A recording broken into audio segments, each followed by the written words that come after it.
بسم اللہ الرحمن الرحیم۔ السلام علیکم۔ اللہ کسی انسان کو اپنے نزدیک کیسے کرتا ہے؟ ظاہر ہے کہ ہم میں سے ہر انسان یہ چاہتا ہے کہ ہم اللہ کے نزدیک ہوں، اللہ کے پیارے ہوں، اللہ کے محبوب ہوں۔ لیکن ایسی کون سی باتیں ہیں، ایسی کون سے کام ہیں، ایسے کون سے عمل ہیں جن کے کرنے کی وجہ سے ہم یہ جان سکتے ہیں کہ ہم واقعی اللہ کے نزدیک ہیں اور اللہ ہم سے بہت پیار کرتا ہے؟ آج میں اسی ایک اہم موضوع پر آپ سے بات کرنا چاہتی ہوں جو ہم سب کی زندگی کا مقصد ہے، اللہ سبحانہ تعالیٰ کا قرب حاصل کرنا۔ ہم سب یہ چاہتے ہیں کہ ہمارا رب ہم سے راضی ہو، ہمیں اپنی رحمتوں سے نوازے اور آخرت میں ہمیں جنت الفردوس میں جگہ عطا فرمائے۔ لیکن سوال یہ ہے کہ ایک عام انسان اپنی تمام تر کمزوریوں اور خطاؤں کے باوجود اللہ کے نزدیک کیسے ہو سکتا ہے؟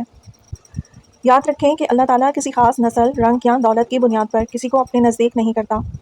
اس کی رحمت سب کے لیے وسیع ہے اور اس کا قرب ان لوگوں کے لیے جو اس کی رضا چاہتے ہیں اور اس کی طرف سچے دل سے لوٹتے ہیں۔ تو آئیے آج ہم ان چند اہم باتوں پر غور کرتے ہیں جس کے ذریعے ایک انسان اللہ کے نزدیک ہو سکتا ہے۔ نمبر 1، ایمان خالص اور توحید پر قائم رہنا۔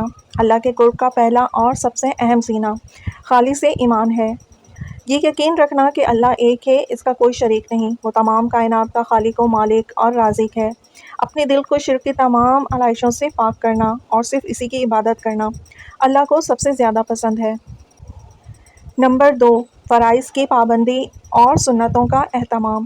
اللہ نے ہم پر کچھ فرائض عائد کیے ہیں جیسے نماز، روزہ، زکوٰۃ اور حج۔ ان فرائض کو وقت پر اور اخلاص کے ساتھ ادا کرنا